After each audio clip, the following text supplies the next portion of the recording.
Oke ya, teman-teman. Jadi kita lanjutkan perkuliahan kita. Jadi sekarang kita sudah masuk ke pertemuan ke-9 mata kuliah Creative and Digital Industries. Nah, jadi hari ini saya akan sharing tentang model industri kreatif. Ya, model industri kreatif ada 4. Sekarang saya akan sharing 2, minggu depannya lagi 2, kira-kira kayak gitu. Ya, jadi model yang pertama namanya adalah welfare model, yang model yang kedua adalah competition model. Nah, tapi sebelum kita masuk ke welfare dan competition, kita kenalan dulu sama rumus. Rumusnya simpel aja. Ya, CI sama dengan A kali Y. Dah gitu aja, nggak perlu pusing-pusing, nggak perlu rumit-rumit ya. Jadi CI itu industri kreatif, ya, creative industries, creative industries. A itu nanti berupa nilai desimal, Y itu adalah keseluruhan ekonomi. Ya, jadi CI-nya adalah industri kreatif, A-nya nanti adalah sebuah nilai desimal, Y-nya adalah keseluruhan ekonomi. Artinya apa? Kalau A-nya sama dengan satu, kalau A-nya sama dengan satu berarti CI sama dengan Y. Kan gitu. Sebentar, saya buka nih. Nah, nih. Ya. Atau yang bisa coret-coret yang mana ini? Oh, enggak ada ya kalau di Google ini. Nah, ini adalah industri kreatif. Ini adalah keseluruhan ekonomi. Ya, jadi industri kreatif itu kan bagian dari keseluruhan ekonomi. Nah, sekarang nilainya ini berapa gitu, yaitu yang kita perkirakan. Nah, ketika nilai ini adalah satu, berarti keseluruhan ekonomi sama dengan industri kreatif. Jadi tidak ada industri lain selain industri kreatif, maksudnya gitu. Ya, bisa dibayangkan dulu ya untuk persamaan sederhananya.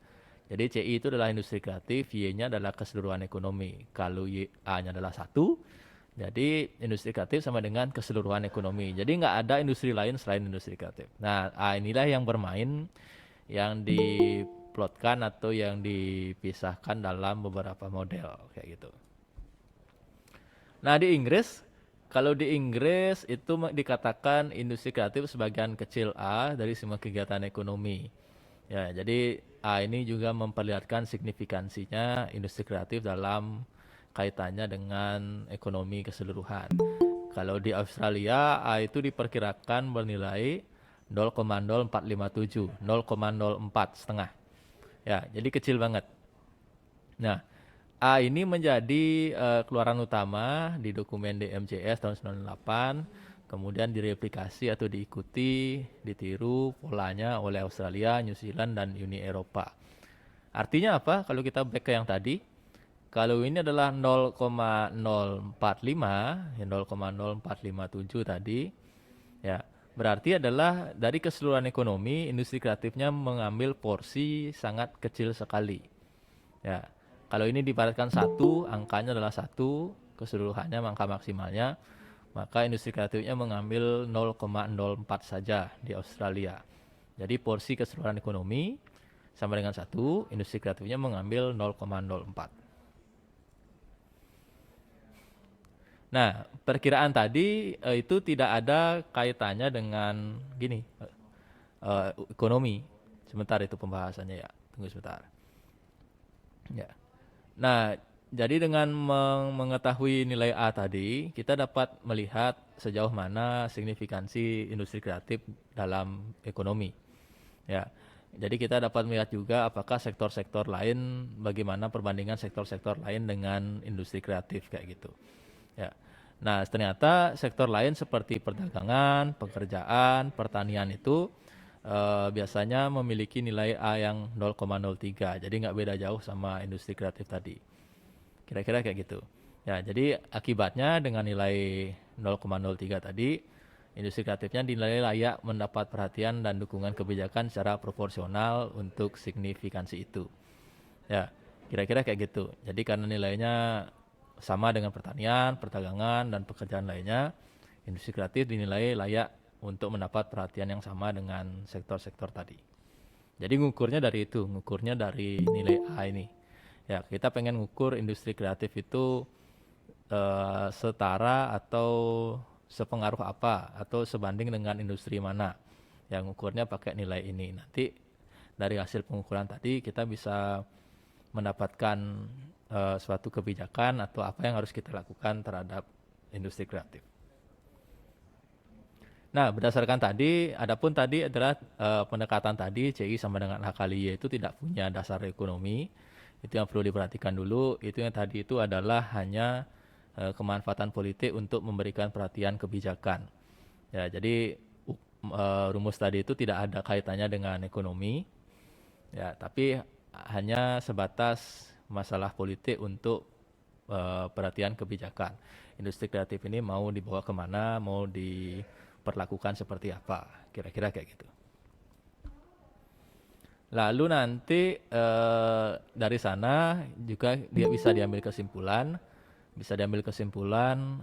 signifikansi ekonomi itu perlu diapakan.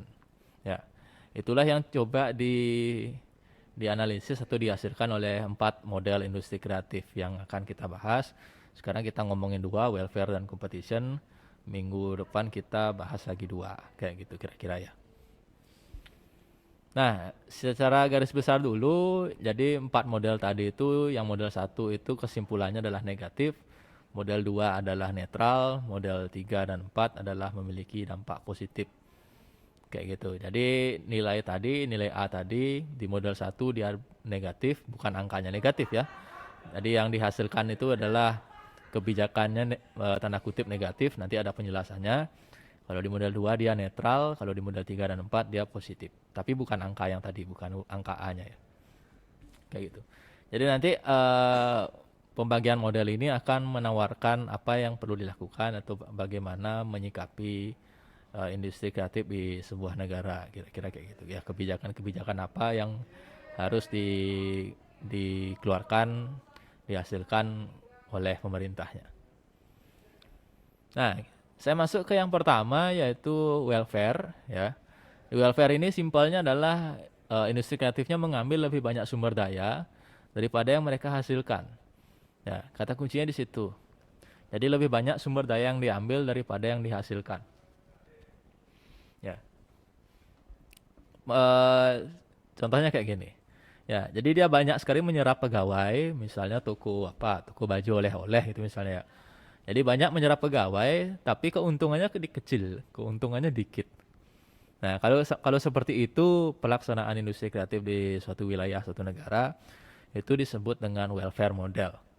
Jadi lebih banyak ngambil sumber daya. Misalnya sumber daya ini kan ada 2, yang alam dan manusia. Ya lebih banyak ngambil bahan, tapi keuntungannya dikit. Menyerap banyak tenaga pekerja, tetapi untungnya juga dikit. Yang ini mereka hasilkan sedikit. Nah, kalau seperti itu yang terjadi, maka industri kreatifnya dikatakan masuk ke welfare model. Ya, kayak gitu. Nah, kalau suatu negara ternyata industri kreatifnya masuk ke dalam welfare model, apa yang harus dilakukan?